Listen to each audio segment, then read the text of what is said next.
Hello everyone, बात करेंगे ऐसी कंडीशन की जहाँ पे पेशेंट के शरीर के अंदर पित्त बढ़ा हुआ है। वात, पित्त, कफ ये 3 चीज़ें होती हैं आयुर्वेद के अनुसार।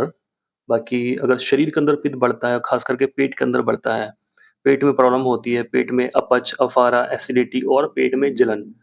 अब वो पेट के किसी भी हिस्से में जलन हो सकती है, चाहे वो लीवर वाले रीजन में पेशेंट जलन बता रहा है या फिर वो अपना जो फूड पाइप है एसोफेगस उसमें जलन बता रहा है या उसको एसिड रिफ्लक्स हो रहे हैं कि मुँह के अंदर तक पानी आ रहा है या ऊपर पानी आने लगा है। या फिर उसको पूरी आँतों में भी जलन होती है, ऐसे पेशेंट भी आते हैं जिनको पूरी आँतों में जलन होती है। तो ये क्या होता है कि शरीर के अंदर पित्त बढ़ा हुआ है, स्टमक जो हमारा पेट है, जो खाने की थैली है, उसके अंदर जो सिक्रीशंस हैं वो बढ़े हुए हैं। अब वो चाहे पेशेंट के लाइफ़स्टाइल की वज़ह से ऐसा हुआ हो कि पेशेंट बहुत लंबे समय से तला भुना, चटपटा, तेल वाला ये सारी चीज़ें खा रहा था या फिर उसका लाइफ़स्टाइल खराब हुआ हो या फिर वो किसी नई जगह गया हो, उसकी वज़ह से भी ऐसा हो सकता है। या फिर उसकी कोई लॉन्ग टर्म में एलोपैथी मेडिसिन्स चल रही हैं, उसकी वजह से भी ऐसा हो सकता है। या पेशेंट को कोई सिस्टमिक इलनेस है, थायरॉइड वगैरह की प्रॉब्लम है, उसमें भी इस तरह की समस्याएँ कई बार पेशेंट को हो जाती हैं। अब देखिए सिंपली जो भी कारण है पहले तो उसको ठीक करना ज़रूरी होता है। देखते हैं कि भई कारण तो कोई नहीं है, लेकिन पेशेंट के अंदर स्ट्रेस का कारण भी मिलता है। स्ट्रेस से हमारे शरीर के अंदर, हमारे पेट के अंदर एचसीएल का जो डिस्चार्ज है वो बढ़ जाता है, उसका जो सिक्रीशन है वो बढ़ जाता है। हाइड्रोक्लोरिक एसिड जो है, जो पाचक एंजाइम है, साथ में और भी वो भी बढ़ जाते हैं। तो हमारा स्ट्रेस तनाव में एसिडिटी बढ़ती है, पेट ज़्यादा खराब होना शुरू हो जाता है। तो ये सारी चीज़ें आप मेंटेन करके रखिए और जो एंटी पित्त वाली चीज़ें हैं आप उनको खाएँगे तो वो ज़्यादा बेहतर है। अब आप कोई भी अच्छी एक वीडियो देख के जो पित्तनाशक दवाइयाँ हैं या पित्तनाशक जो होम रेमेडीज़ हैं उनको आप यूज़ कर सकते हैं, वो टेम्परेरी होती हैं।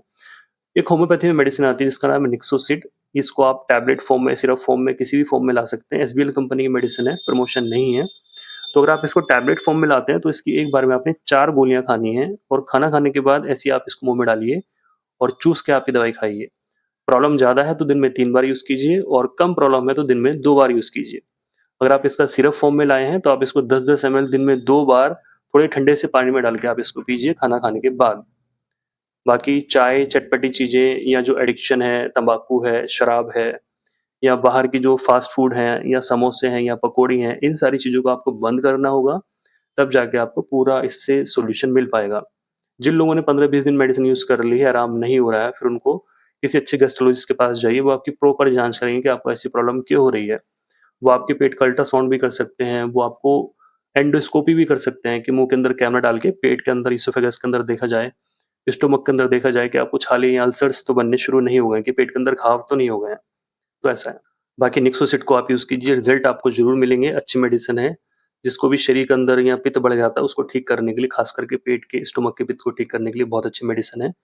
इसको आप लाइए, इसका कोई भी ऐसा नुकसान नहीं है। Thank you so much, bye-bye.